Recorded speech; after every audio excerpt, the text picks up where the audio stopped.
وہاں فصل نہیں اگتی، لیکن اگر دیکھا جائے اس وقت تو دنیا جہاں کے ہر قسم کے فروٹ، ہر قسم کی سبزی اور ہر قسم کی چیز وہاں پر میسر ہے۔ یہ سیدنا ابراہیم علیہ السلام کی دعا تھی جو اللہ تعالیٰ نے خاص طور پر قبول فرمائی۔ السلام علیکم۔ اسلامک ویڈیوز حاصل کرنے کے لیے ہمارا چینل سبسکرائب کریں اور فیس بک پیج لائک کریں۔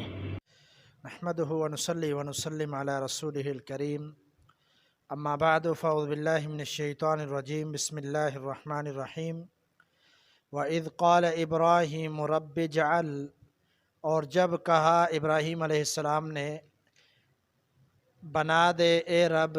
ھذا بلدن، اس شہر کو آمناً امن والا، وارزق اہلہ من الثمرات، اور عطا کر اس کے رہنے والوں کو رزق پھلوں میں سے، من آمن منہم باللہ والیوم الآخر، جو بھی ان میں سے ایمان لائے اللہ پر اور آخرت کے دن پر۔ قال، اللہ نے فرمایا، ومن کفر فأمتعہ قلیلا، اور جس نے کفر کیا میں اس کو بھی فائدہ دوں گا، تھوڑا سا فائدہ، ثم اضطرہ الی عذاب النار، پھر میں اس کو مجبور کر دوں گا جہنم کے عذاب کی طرف، وبئس المصیر، اور وہ پہنچنے کی بری جگہ ہے۔ اس آیت کے اندر سیدنا ابراہیم علیہ السلام کی دعا کا تذکرہ کیا گیا ہے، اور آگے بھی دو آیات ہیں جن کے اندر سیدنا ابراہیم علیہ السلام کی دعا کا تذکرہ کیا گیا ہے۔ یہ اس وقت دعائیں مانگ رہے تھے جب بیت اللہ کی تعمیر ہو رہی تھی، تعمیر بھی ساتھ میں ہو رہی تھی اور ساتھ میں دعائیں بھی کر رہے تھے،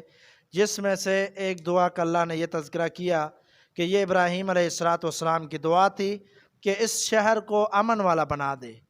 یعنی مکہ کو، بیت اللہ کو امن والا بنا دے، اور اس کے اہل کو فروٹوں میں سے اور دیگر رزق میں سے عطا کر۔ حالانکہ مکہ کی جو سرزمین ہے وہ سرزمین ایسی ہے کہ جہاں پر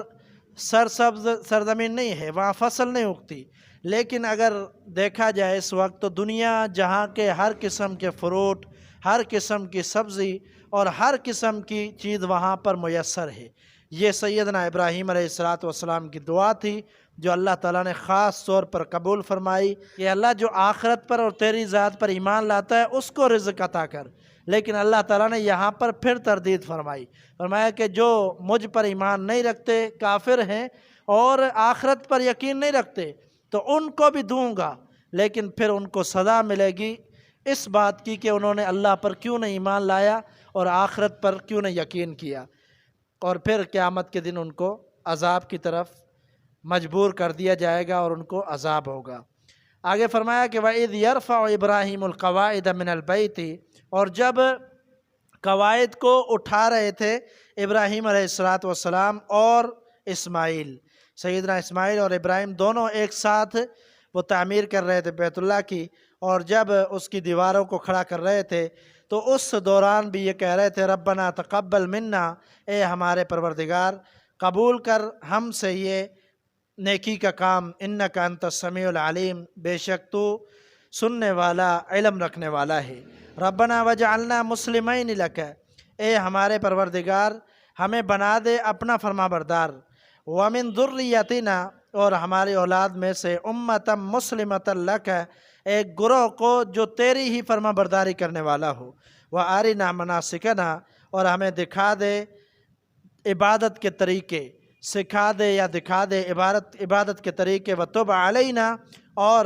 ہم پر توبہ قبول کر، انکا انت التواب الرحیم، بے شک تو ہی توبہ قبول کرنے والا، رحم کرنے والا ہے۔ اس سے پہلے یہ تذکرہ کرنا بھی ضروری ہے کہ بیت اللہ کی تعمیر کئی دفعہ ہو چکی ہے۔ یہاں پر ابراہیم علیہ السلام قواعد کی بات ہو رہی کہ جب قواعد پر بنیاد پر کھڑا کر رہے تھے، پہلے سے بنیاد موجود تھی۔ ابن عباس رضی اللہ تعالیٰ عنہ کی تفسیر کے اندر آتا ہے کہ جو پہلے سے بنیاد موجود تھی، ایک جو اللہ کی مسجد، اللہ کا گھر بنا ہوا تھا، وہ شروع سے ہی بنا ہوا تھا، اس کے قواعد موجود تھے،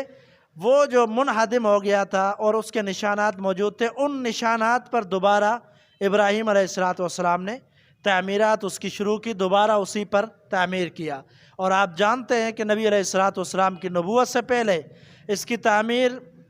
کفار قریش نے کی، قریش کے لوگوں نے اس کی تعمیر کی۔ جب ان کے پاس حلال کی کمائی ختم ہو گئی تو انہوں نے ایک حصے کو چھوڑ دیا، اور وہ حتیم کا حصہ تھا۔ حتیم کا حصہ جو آج بھی ایک چھوٹی سی بار بنی ہوئی ہے، وہ حصہ انہوں نے چھوڑ دیا۔ عبداللہ بن زبیر رضی اللہ تعالیٰ عنہ نے اس کو کھڑا کیا، مکمل بنایا۔ پھر جب حجاج بن یوسف خلیفہ بنا تو اس نے دوبارہ اسی طرح بنا دیا۔ اس کے بعد بھی خلیفہ آتے رہے، انہوں نے اپنے طور پر مرمت کا کام کیا اور اس کو ترقی کا کام کیا، وہ کام چلتا رہا۔ تو بہت سارے ادوار کے اندر بیت اللہ کی نئے سرے سے تعمیر ہوئی ہے۔ تو ابراہیم علیہ السلام نے بھی انہی قواعد پر اس کو تعمیر کیا تھا۔ یہ قرآن مجید کی آیت ہے کہ جس کے اندر یہ تذکرہ ملتا ہے کہ اللہ تعالیٰ نے فرمایا سب سے پہلے دنیا کے اندر جو اللہ کا گھر بنایا گیا وہ بیت اللہ تھا، سب سے پہلے۔ تو اس حوالے سے اگلی آیت کے اندر جو دعا ہے ابراہیم علیہ السلام کی، وہ دعا یہ ہے کہ ربنا، اے ہمارے پروردگار، وابعث فیہم رسولا، بھیج دے انہی میں سے رسول، ان میں یعنی جو بیت اللہ کے ارد گرد اور مکہ والے لوگ ہیں، ان میں رسول بھیج انہی میں سے، یتلو علیہم آیاتک، جو تلاوت کرے ان کو تیری آیات کو، ویعلمہم الکتاب والحکمہ، اور سکھائے ان کو کتاب و حکمت۔ کتاب کا معنی کتاب اللہ قرآن مجید، اور حکمت سے مراد احادیث ہیں جو نبی علیہ السلام کے فرامین ہے۔ وَيُزَكِّيهِمْ، اور ان کا تزکیہ کرے، ان کو پاک کرے، شرک سے، گناہوں سے، گمراہیوں سے پاک کرنے والا ہو۔ اِنَّكَ أَنْتَ الْعَزِيزُ الْحَكِيمُ، بے شک تو ہی غالب حکمت والا ہے۔ تو نبی علیہ السلام نے خود فرمایا، حدیث ہے، صحابہ اکرام نے آپ سے تعارف پوچھا کہ آپ کا اپنا تعارف کروائے، تو نبی علیہ السلام نے فرمایا کہ میں تمہارے والد ابراہیم کی دعا کا نتیجہ ہوں، کہ انہوں نے دعا کی تھی کہ اللہ ان میں پیغمبر بھیج، تو اللہ تعالیٰ نے مجھے ان کی دعا قبول کر کے پیغمبر بنا دیا، اور پھر اللہ تعالیٰ نے تمہارے اندر بھیج دیا تمہارے اصلاح کے لیے۔ یہ نبی علیہ السلام کی حدیث ہے۔ تو آپ علیہ السلام کی حدیث کے مطابق یہ آیت ہے، اسی آیت کی تفسیر کے اندر یہی حدیث بھی پیش کی جاتی ہے۔ تو اللہ تعالیٰ سے دعا ہے کہ ہمیں سمجھنے کی توفیق عطا فرمائے۔ وما توفیق الا باللہ۔